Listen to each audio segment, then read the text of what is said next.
Cheers, James.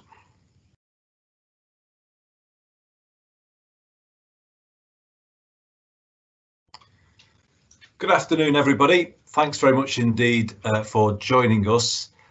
On this call, I have Deputy Mayor for Policing and Crime, Baroness Beverley Hughes, and ACC Nick Bailey from Greater Manchester Police. We wanted to brief you about the illegal raves that happened in Greater Manchester last weekend and our action plan going forward. Just to stress, this is just a briefing on those issues in particular. There'll be a wider briefing on the emergency situation in Greater Manchester tomorrow. So if you could limit questions about that to tomorrow morning and just focus on the raves issue today. Thanks very much. I'd appreciate that. You should have just been issued with a statement from myself, from Greater Manchester Police, and other information. So hopefully that will be with you and it will help inform today's briefing. So just to get straight to it, I asked the Chief Constable to report back to myself and the 10 council leaders of Greater Manchester yesterday on the 2 illegal raves that we saw last weekend in Greater Manchester, and on any intelligence about any future events of a similar nature. Of course, they posed serious issues with regard to public order and public safety. I have to say, we're not the only part of the country that has faced gatherings like this, but we have faced a number, and that's why we wanted to ensure that everything possible was being done to learn the lessons and prevent the chances of any repeat. So obviously you will have seen, you'll know the details already about the gatherings in Partington, Carrington, in the Trafford Borough, and Daisy Nook on the border of Oldham and Tameside. 2 events that attracted around 6,000 people in total. And as I say, really concerning from a public order point of view, and some serious criminality linked to those gatherings. Some serious crime, the stabbing of a young man, reported rape of a young woman, and of course, sadly, the overdose leading to a death of another young man. So serious incidents that require an appropriate and commensurate response. We want to minimise the chances of any repeat, and therefore I asked Greater Manchester to develop a multi-agency action plan, learning from what happened last weekend, with the aim, the explicit aim, of preventing or disrupting future events. Before I invite ACC Nick Bailey to take you through that action plan, I just wanted to say something about the context in which Greater Manchester Police found themselves last Saturday. It was an extremely challenging day from a policing point of view. To illustrate that point, 999 calls to Greater Manchester Police were up by 50% over the recent Saturdays, a huge increase. And actually that meant that last Saturday was busier than a normal Saturday in June. So obviously a huge amount for the force to contend with, some serious incidents across Greater Manchester. Also, a lot of attention, rightly, has been focused on policing the protest and counter-protest in Bolton town centre, which GMP policed extremely effectively. But then on top of all of that they were dealing with, you put these 2 illegal raves into the mix. With regard to the event in Trafford, it is the case that very little intelligence of a precise nature was made available in advance so as to anticipate the gathering and take preventative action. So when the GMP arrived on site, there were already a large number of people on site, and it's a difficult judgment for the police, but the leaders backed the judgment not to break it up, given the wider public order issues that could have resulted from any such action. With regard to the event at Daisy Nook, it posed similar challenges in terms of policing, but it's fair to say things could have been done better. There could have been better gathering of intelligence beforehand. GMP's communication with the two councils concerned could have been stronger, and therefore there are lessons to be learned, and that's what the discussion we had with the Chief Constable yesterday was all about, to develop an action plan where we all come together as one Greater Manchester to support Greater Manchester Police in dealing with what is a very challenging situation in the middle of a public health crisis. So we can't underestimate the scale of the challenge that the police are facing.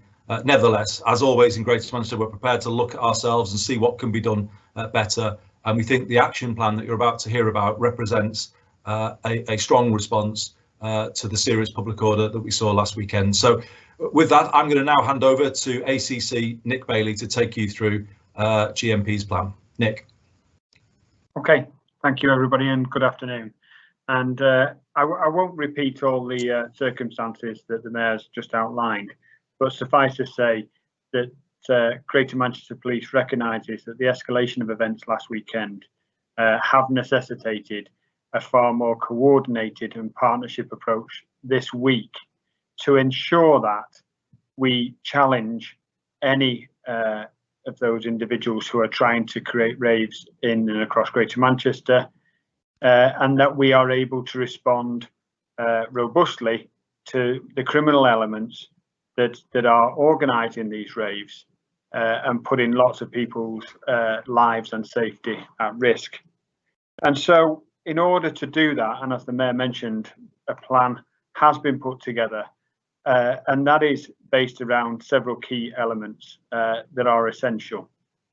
And it's fair to say that the best success that we can have as a partnership is that these raves do not actually get to take place, because that will prevent disturbance in communities, it will prevent mass gatherings during a pandemic, and it will prevent some of the serious crimes that we saw occur last week.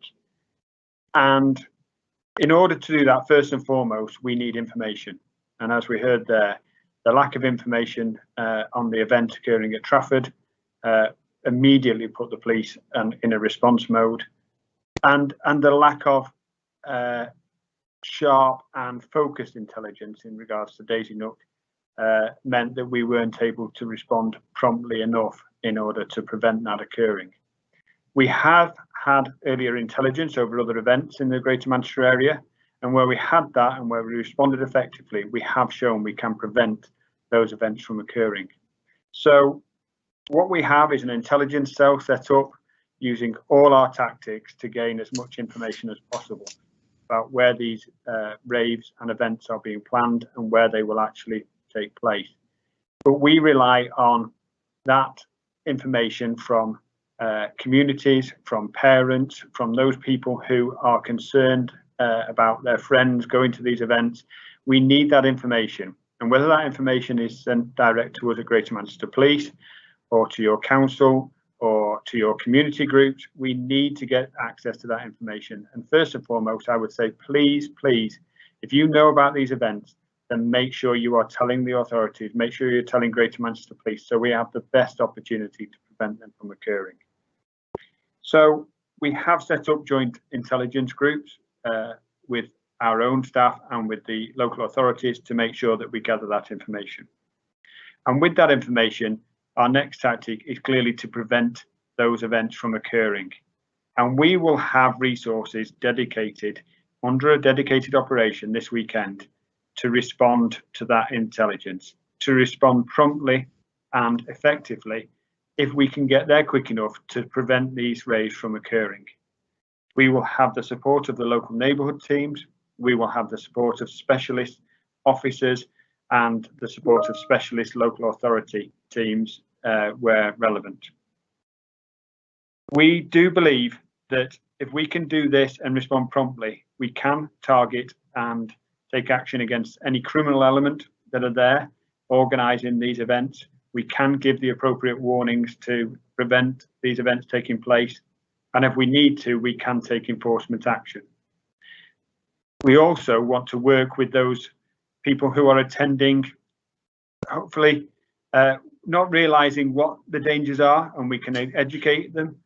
We can warn them of the dangers in this pandemic, and we can also warn them of the dangers of attending an event like this and encourage them to leave peacefully. Because one of our serious concerns is the safeguarding of all those people who attend these events. And what we saw last week was police officers having to cross really unsafe terrain to get to an injured person, an injured young man who had been stabbed, and they had to provide first aid in that environment because the ambulance crews were unable to directly get there, and they were having to carry a man who had been stabbed across that terrain. And therefore, what I say to you, if you think you were going to drop off a child at one of these events, or a young teenager, or you are going to go yourself, please be aware that the safeguards that exist in organised events just will not exist in these events. You know, so if something does happen, we cannot guarantee your safety. We cannot guarantee getting into that event. We cannot guarantee getting to you promptly. We cannot guarantee getting the right medical services to you. So there are real concerns around safeguarding. Now, it may well be because some of these events are organised by organised criminal groups that they are able to set them up. And sometimes when the size and scale of this event is at such a level, it really is too dangerous for the police to take action to close that event down. For the safeguarding of all those people there, usually on terrain that's not safe, in darkness very often. So that may not be possible, but we will be taking as much action as possible to gather evidence, to secure criminal convictions, to prosecute and take criminal action against those who we can find the evidence for. This is not something we are going to tolerate and allow to take place and allow those to walk off. I guarantee that where we can, we will seize equipment from those people who organise this. Where we can, we will seize vehicles from those people who attend on land. Where we can, and it's appropriate, we will issue penalty tickets to people. We will enforce this as much as we robustly can to remind people that this is an illegal act and people are genuinely put at danger when these take place. So we will enforce where it is appropriate. And finally, we are working across the local authorities with councillors, with the local authorities to make sure that we rapidly engage with the communities that are impacted by this, to provide that level of reassurance, to provide communications to councillors who can pass on information to their residents, provide information to relevant resident groups if they are there through our networks, to make sure that they understand what action is being taken and what we are doing to try and prevent these things from taking place.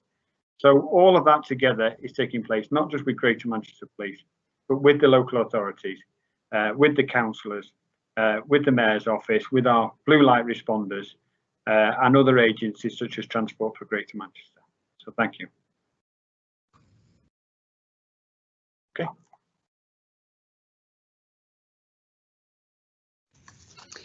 I'll make a few comments if I may, Mr. Mayor, as well, just to reinforce that message. Thank you. As both the Mayor and ACC Bailey have said, at the Greater Manchester Emergency Committee meeting yesterday, there was absolutely unanimous support across the local councils and all the agencies for the multi-agency plan that we're putting forward today, and also absolutely unanimous condemnation of the recklessness of the people who are organising and participating in these events.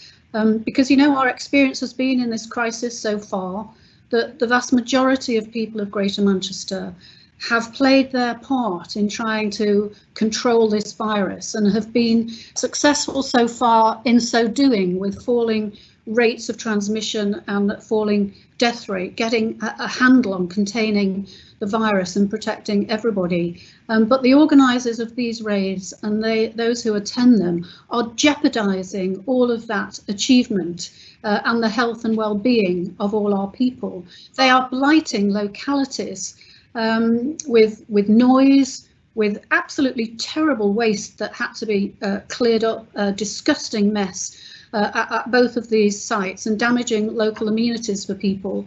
They're straining critical emergency service resources, the police and ambulance particularly, at a time when there are so many other demands on their expertise. And they're putting themselves as participants and also our police and emergency workers at risk. These are very dangerous places, as AC Bailey has said. They're completely unregulated. So the kind of facilities and security that you'd expect at a big event that's properly regulated just are not there. They are a complete free-for-all for serious criminals who are in part organising and also attracted to these events. So this is, you know, a real plea for everyone to play their part. And I think just to pick out a couple of the critical things that we'd like people to do, because we will bear down now this weekend and beyond with everything we've got across the police and our local agencies to try and stop any repeat attempts of this. The last thing we want is a summer of raves. And I know other localities across the country who've experienced these over the last weekend are feeling the same.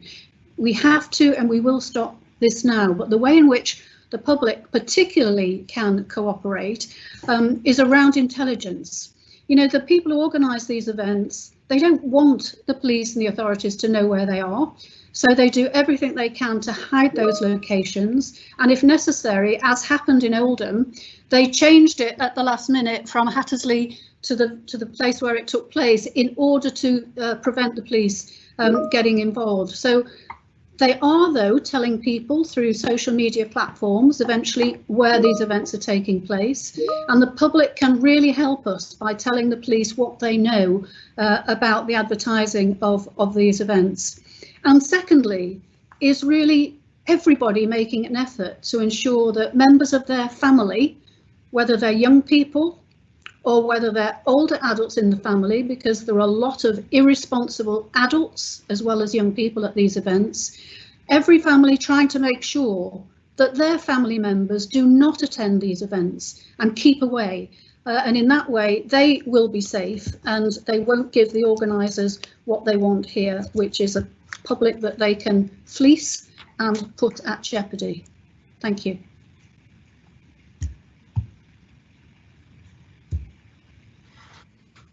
Thank you, ACC Bailey.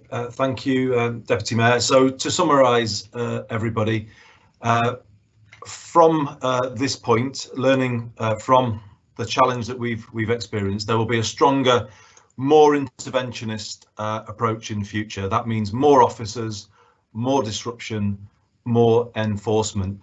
But it's very important for me to say, as much as we don't want to see any repeat, you know, this presents real challenges for us in this moment that we're living through. So to echo the words of the Deputy Mayor just a moment ago, we really do need everybody's help to understand how challenging this is and for them to then play their part in helping us manage this situation. So to the young people particularly, who may have been or are thinking about going to such an event, I understand how frustrating lockdown may have been for you, but I need to say very directly to you that if you go, you are putting yourself at risk of serious harm, but more than that, you're putting your family members, your loved ones, at risk of infection. So please think about that before you go anywhere near, and don't go. To parents of young people, and I would include myself, we've all got a job to do in ensuring we know where our young people are, particularly over the weekend. That's our responsibility, and there is no excuse whatsoever for parents to be dropping young people off at events like this, as we saw last weekend. To the adults who attended, those much older who were at these events, I mean, your attendance is completely irresponsible at a time like this. And the message is clear today from Greater Manchester Police. You will face action in the form of a fixed penalty notice or something much more severe, and that couldn't be clearer. To the organisers, as ACC Bailey said, there will be investigation, there will be seizing of equipment if necessary, there will be criminal proceedings. We will do what we can to disrupt your activities and then to ensure that you face criminal prosecution. And to the wider public, please help us with the early supply of information. As I've acknowledged earlier, we could have done better last week in terms of gathering of intelligence, but that sometimes does depend on how much is forthcoming from the public. So the overall summary is, here is a plan to put us where we need to be, all agencies together on the front foot going into this weekend, where there will be a much stronger response this weekend and all weekends throughout the summer. That said, we can't guarantee there will be no repeat, but we can guarantee a stronger response. Let me be clear, there is no question of Greater Manchester turning a blind eye or adopting a permissive approach to these events, particularly where there's serious criminality involved, and we will not do that.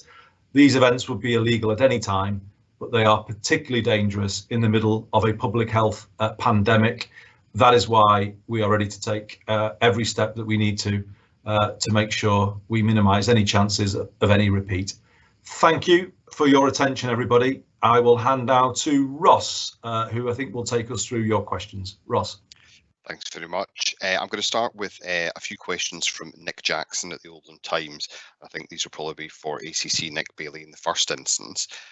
Nick's asking, was any attempt made to approach the DJs and ask them to stop the music in order to disperse the crowd?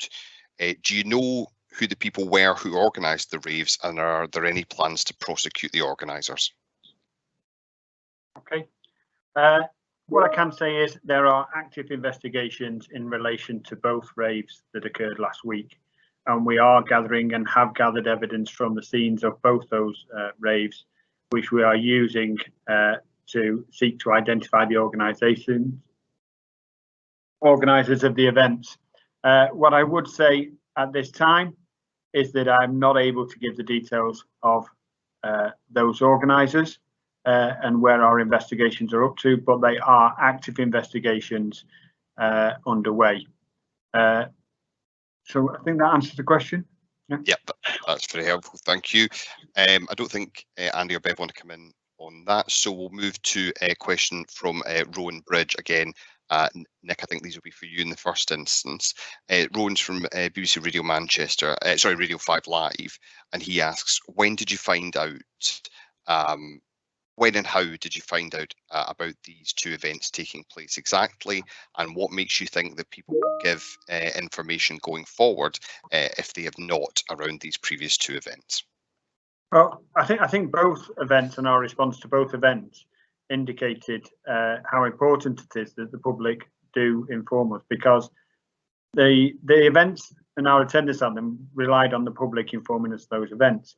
Unfortunately, in the case of the Trafford event, that was a response to a large gathering already in existence. I think the Mayor's already mentioned there were a number of pieces of information in regards to the other events, and as the Deputy Mayor mentioned, we had followed that information trail to prevent one event previously on the same day. But what we think is that event moved in a pre-planned fashion to another pre-planned location. Now, we did have information regarding that. We weren't able to locate precisely enough the location, although we had a vague indications of it. And it's from that learning from last week that we are making sure that we will have the appropriate resources to respond effectively if the public call us. That's why we're asking now for people who know about these events in advance to get in touch with us, to tell us what's going on. Tell us if your child's going out on Saturday night to one of these raves for their safety. So thank you. Thanks, Nick. One for Andy in the first instance. It's from Nigel Barlow about Manchester. Do you believe that part of the problem that occurred last week was as a result of, in the first instance, seeing the easing of lockdown, but also the nationwide message that people were allowed to demonstrate in support of Black Lives Matter?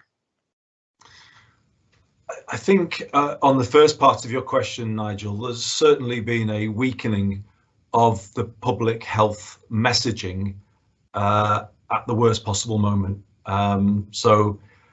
Just when we needed to be entering the release from lockdown with real clarity, I think we've seen the erosion of the public health messaging, and that's something that I've spoken about before.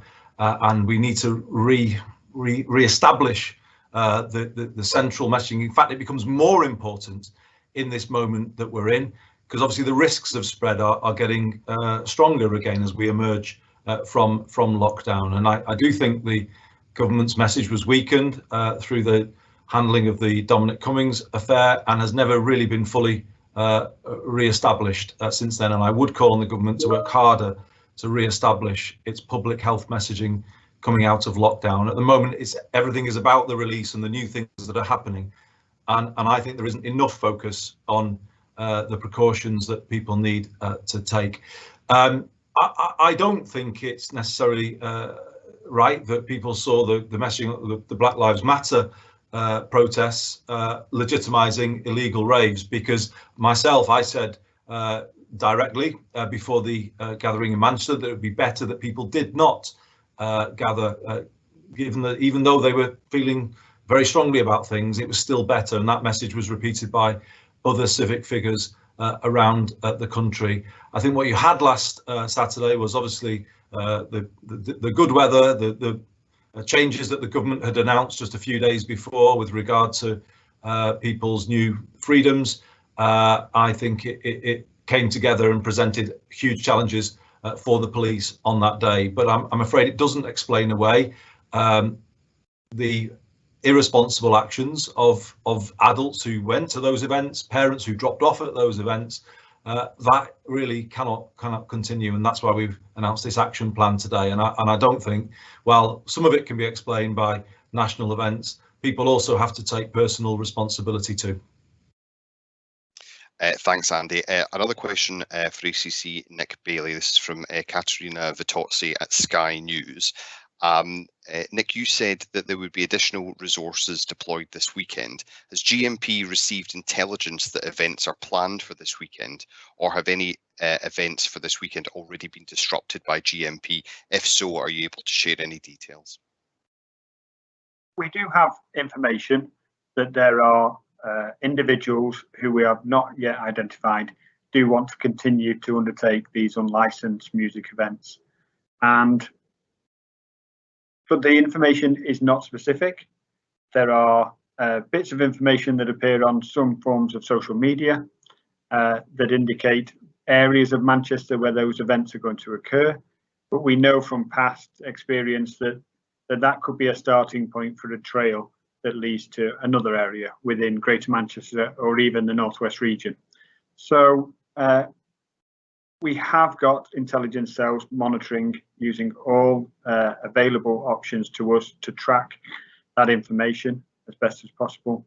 We have put together sufficient resources because we want to be clear that, as the Mayor said, this is not going to be a permissive situation to allow these events to take place in Greater Manchester.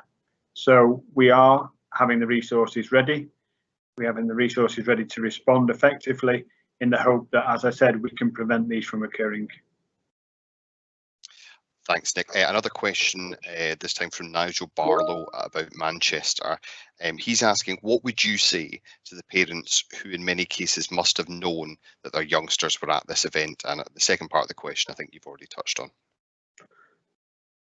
I would say that maybe those parents felt that this was something that might have been safe to do, didn't feel harmful, maybe felt that it was something that they could do in a safe way.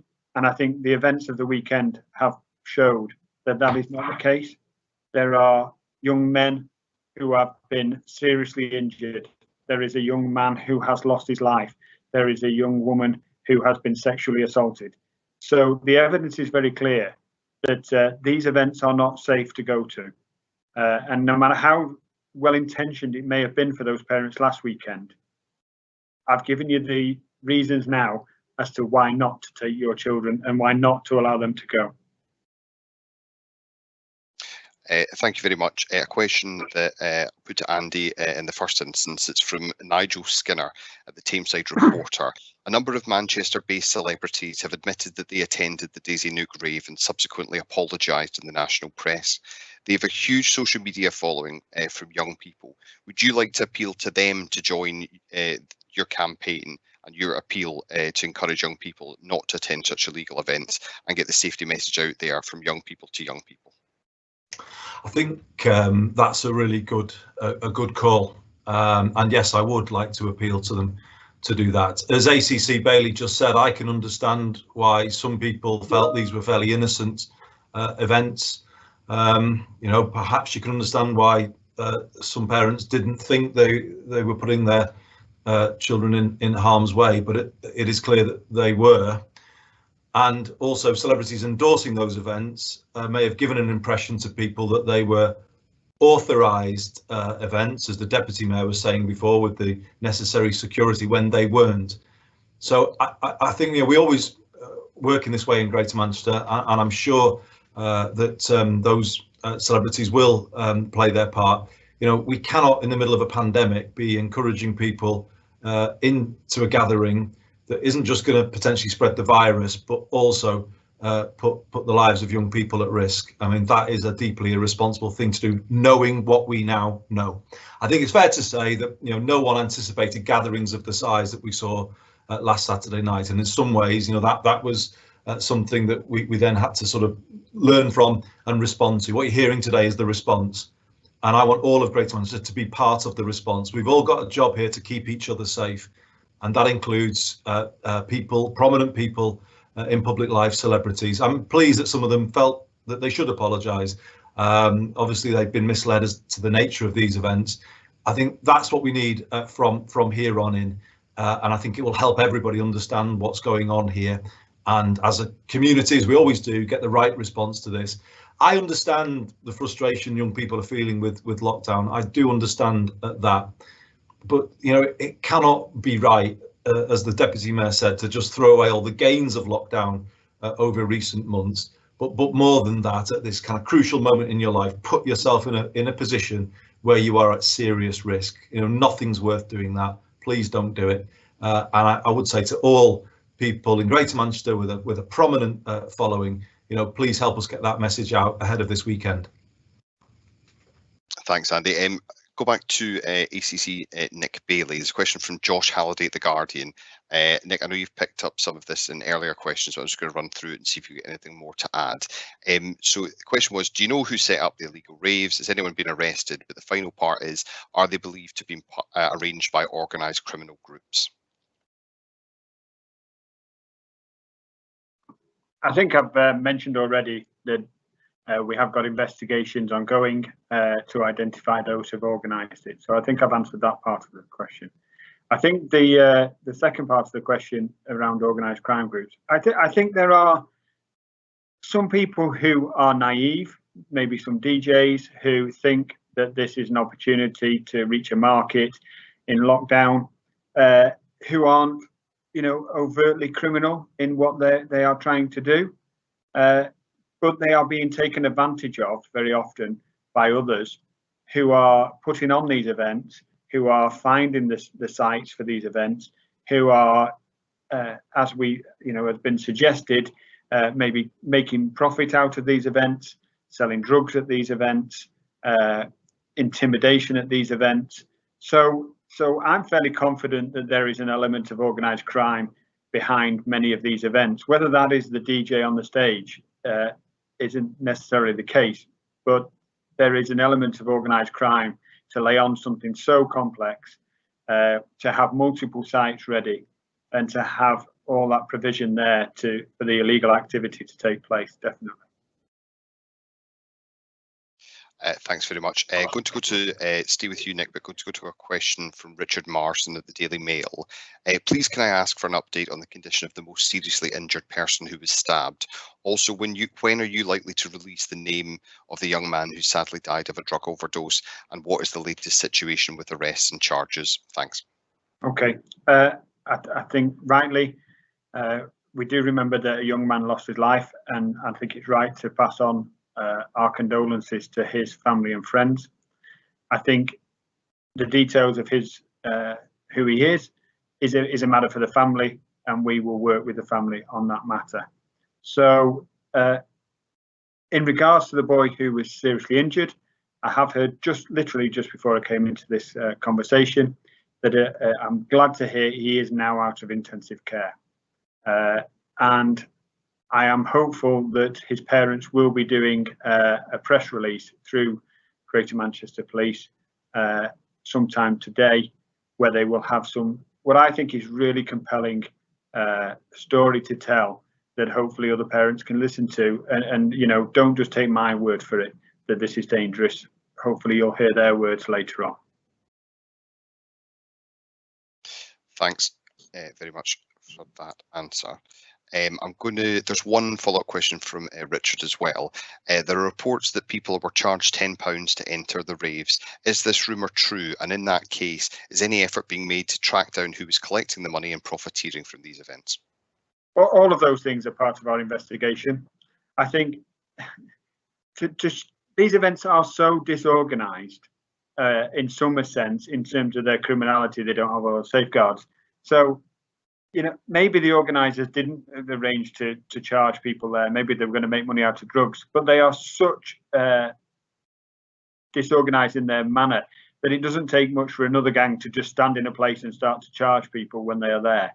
Whether they're being charged for the event by the organisers or whether they're just being charged by gangs and criminals is not yet known. But it just shows how dangerous and, you know, that these events can be. Thank you. I'm going to, most of the questions are continued to come in are for you, Nick, so I'm going to stick with you. It's two questions from John Shearhout at the MEN. Can you explain in a little more detail what was known and when regarding Daisy Nook? In other words, what was the failure? And the second question, what information do GMP have, if any, that raves may or may not be taking place this weekend?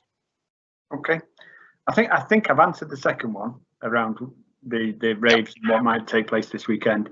In terms of sort of details of that event, I think it would be fair to say we did receive information, we did act on that information, and we definitely had information around events that may occur on the general area of where it did occur on the border of Tameside and Oldham. But this was a fairly huge area that we were told about. We did have horses out in that area, and our officers were on horses. We did have other officers looking for that exact location. I think that if you know, I think that we didn't find it is an issue, but I wasn't there. It's a big area for those officers to patrol, and they didn't come across that scene. And it was only when the crowd started to arrive. And again, the route by which the crowds arrived was not a random route. It was well thought out to avoid to subvert the police attention to the last possible minute to work out where that exact location was. You know, the criminals know the quicker they can get set up, the quicker that they can get a mass crowd there. They know that they reach a point where it becomes dangerous, and that just goes to show these organisers have no care for the people who come to those events. They don't care that they create a dangerous scenario, and that's exactly what happened here. A question from Juliet Phillips at Northwest tonight. The Chief Constable, Ian Hopkins, said that illegal raves were almost impossible to stop. How will you stop future raves if thousands of people are in attendance? We will have an operation in place. We will have public order and public safety commanders on duty throughout the periods. Those officers are experienced officers. Where there are thousands of people, it is really dangerous. And there are occasions where we cannot stop an event that is in place, whether that be because of the sheer volume of people there, whether it be because of the nature of the location that the event is being held in, whether it's because it's nighttime and there's no natural lighting. A whole host of factors will be considered to see what action we can take to prevent or stop the rave taking place, or to take criminal action. But we have a whole host of tactics that we can use, and we will be using those tactics. And whether we prevent the activity, whether we stop the event mid-flow, we will not stop trying to look for those who are organising these events to ensure that they don't carry on organising events further across Greater Manchester.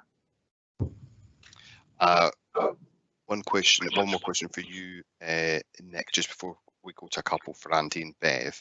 It's from Michael Gaffney at Heart and Smooth Radio. Beyond the coronavirus legislation, what sort of offences would you potentially be looking to charge the organisers of these events with? Okay. Well, specifically, this is a piece of legislation called the Criminal Justice and Public Order Act of 1994.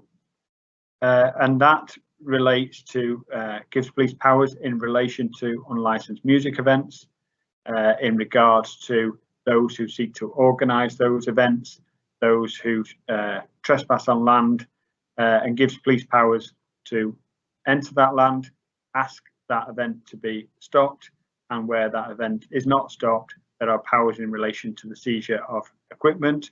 There are powers to seize the vehicles of anybody attending that event if we choose. And so there are powers there from that act that we will use to bring these events to a close as quickly as we possibly can, or take action against those who organise these events. Thanks, Nick. I'm going to go to Andy and a question from Steph Oliver at Sky News. Do you have any indications about whether the two raves have led to an increase in coronavirus cases in those local areas, or is it too early to say? It's too early to say. Obviously, we watch these things very carefully. Overall, as you'll hear tomorrow at the press briefing, the number of cases continues to be on a downward trajectory in Greater Manchester, although there was a slight increase last week, but that wouldn't be connected to the two events. So we watch these things very carefully. If we were to see any uptick, it would be coming in figures that would be coming next week. But obviously we watch these things incredibly carefully. Ross, if I could just say something in relation to, I think it was Juliet's question a moment ago, how do you stop these events and stop thousands gathering? The best way to stop these events is to stop them getting to that position, Juliet. So the action plan you've heard today is working on several levels to stop there being a gathering of thousands of people that then is very hard to break up. So it starts with better intelligence. It then starts with better prevention in terms of preventing people accessing a site. And you've heard ACC Bailey talk about the increased police presence to achieve that. But then, obviously, having prevented the numbers gathering that we saw last weekend, then being prepared to use enforcement. And it's easier to use enforcement, of course, when there are lower numbers of people at a gathering. So that is the action plan that you've heard today. As I've said, we can't say that there will never be any repeat. This is a very challenging issue from a policing point of view, and very difficult judgments have to be made by Greater Manchester police officers. But what we're outlining today is a plan that stops us getting into the position where we're on the back foot, if you like, where there are already thousands gathered, with all of the issues then that ACC Bailey described. Thanks, Andy. I'm going to go to a question from Bazit Mahood at Newsweek, and possibly bring in Bev on that as well. The question is, you said that you could have done better in terms of gathering intelligence. What specific steps will you take to better gather intelligence, other than asking members of the public to share information, given that illegal raves are organised through WhatsApp?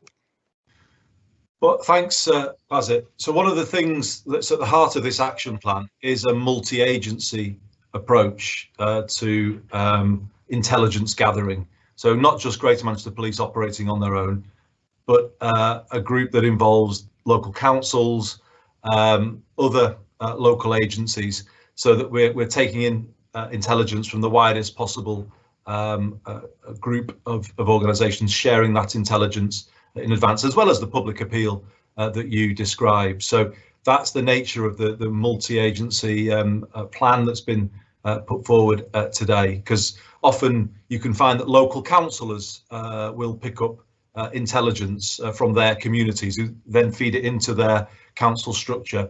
And I think what we're acknowledging today is the communication between Greater Manchester Police and the councils wasn't as good as it should have been, and that's being acknowledged and being addressed in this action plan. Thanks. I'm not sure if Bev wants to come in on this one as well.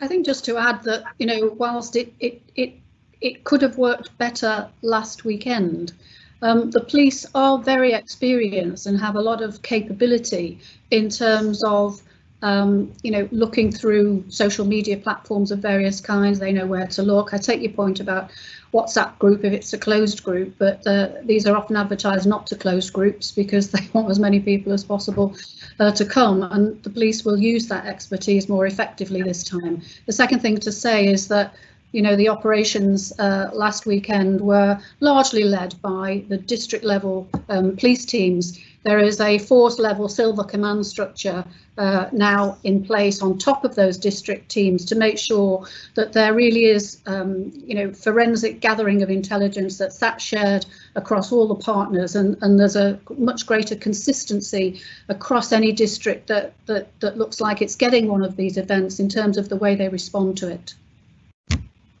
Thank you. Going to go to ACC Nick Bailey for a question from Elaine at ITV Granada.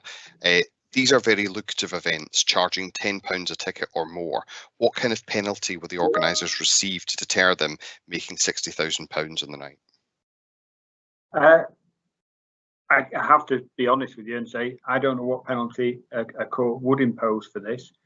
I think what we would do as part of our investigation, though, is demonstrate that this is not just some hosting of a party where somebody took money at the door and everything was safe inside. I think what we would be doing is stressing the jeopardy and the lack of safeguarding and the danger that these organisers put people in when they did that, so that the courts would have the maximum available sentencing powers open to them.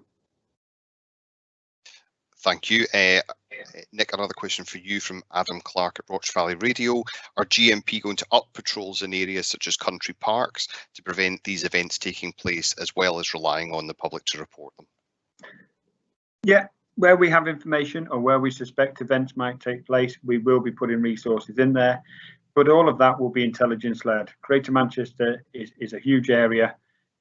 We know that these organisers will put themselves anywhere in the northwest region you know, to host an event, and will go inside and outside of sort of Greater Manchester to Merseyside to Lancashire to Staffordshire. So you know, to be able to provide that level of patrolling response that is effective is really difficult, but we will be intelligence led where we put our resources. Thank you.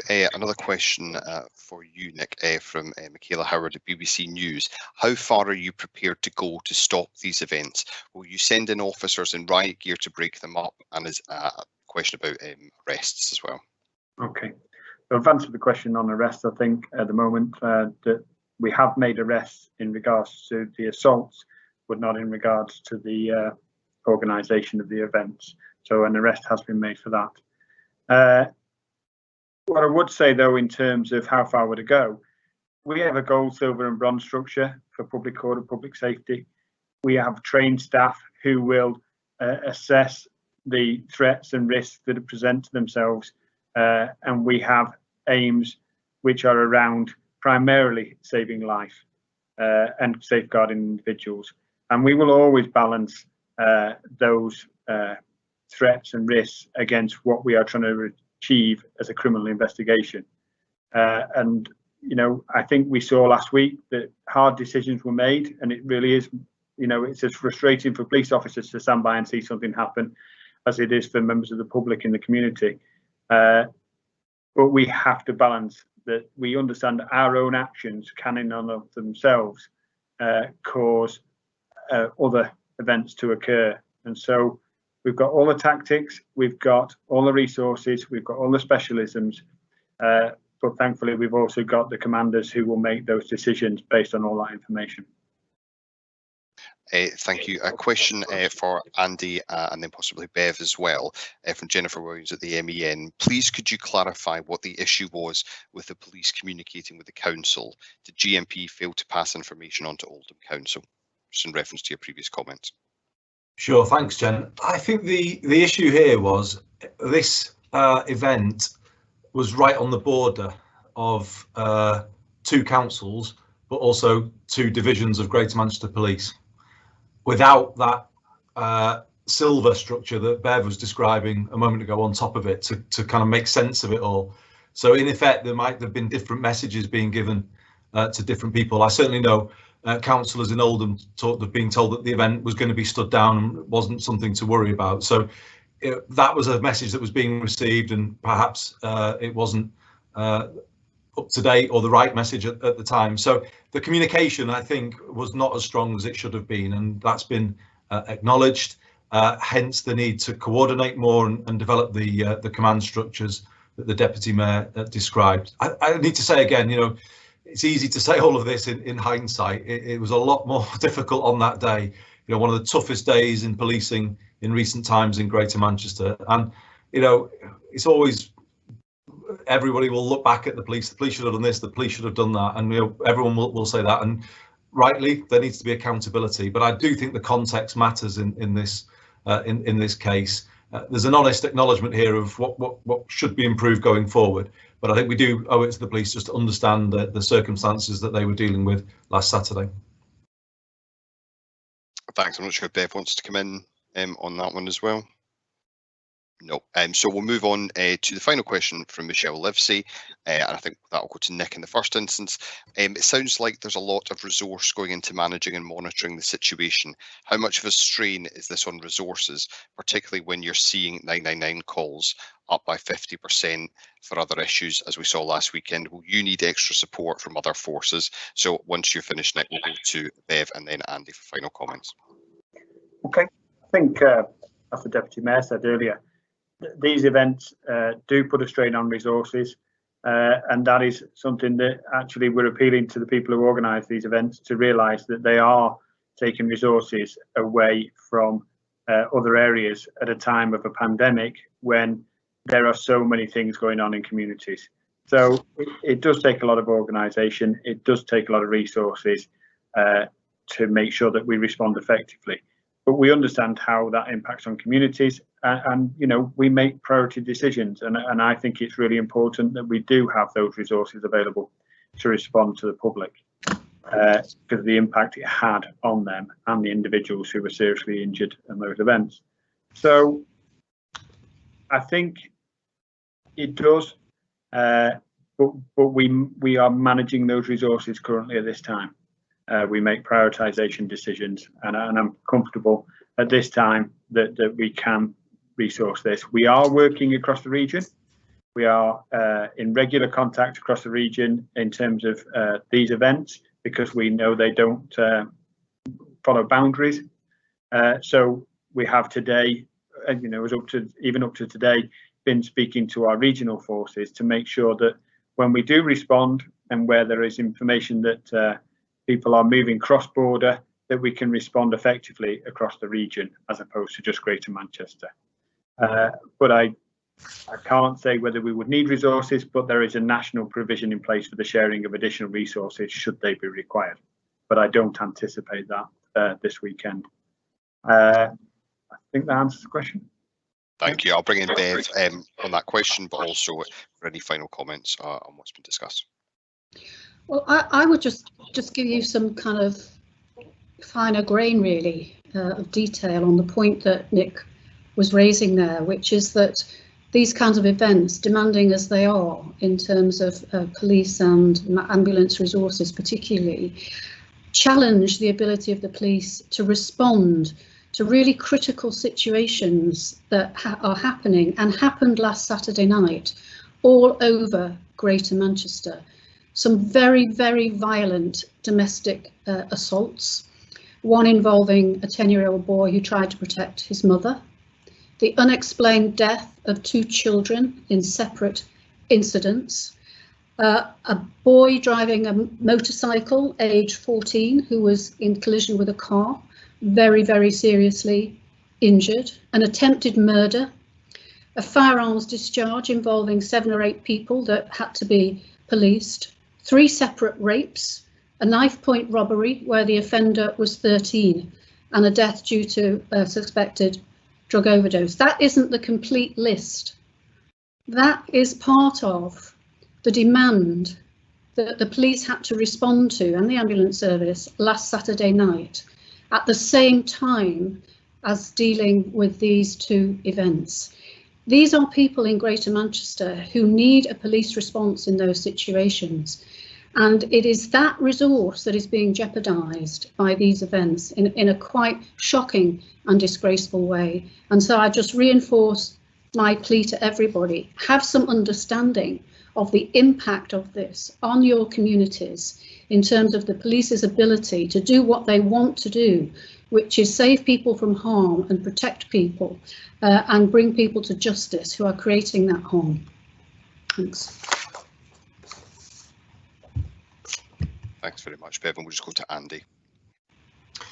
Well, thank you, Deputy Mayor. Thank you, ACC Bailey. I think Bev says it really there, that this is a really challenging time for everybody. But last Saturday was one of the most difficult days in policing that we've had in recent times, and it's obviously linked to the situation that we're living through. And we understand the frustration people are feeling with lockdown, but as we've said today, none of that justifies what we saw.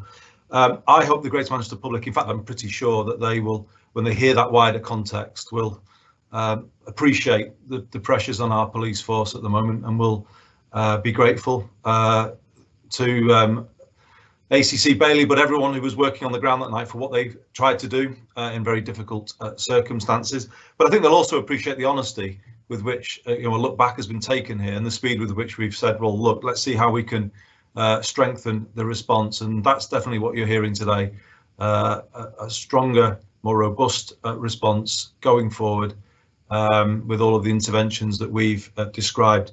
I think we need to remember before we finish that a young life was lost, as well as a number of others damaged by events last Saturday night. We do send our condolences to family and friends, and that really just brings me back to reiterating the messages I gave at the start to young people. Just don't go.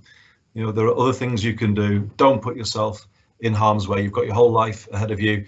To parents, please check where young people are, and please don't drop off. These are very dangerous, unregulated environments. To adults who either go or organise, we will prosecute, and that much is clear. We wouldn't tolerate this in any time, but we can't tolerate this in the middle of a public health crisis.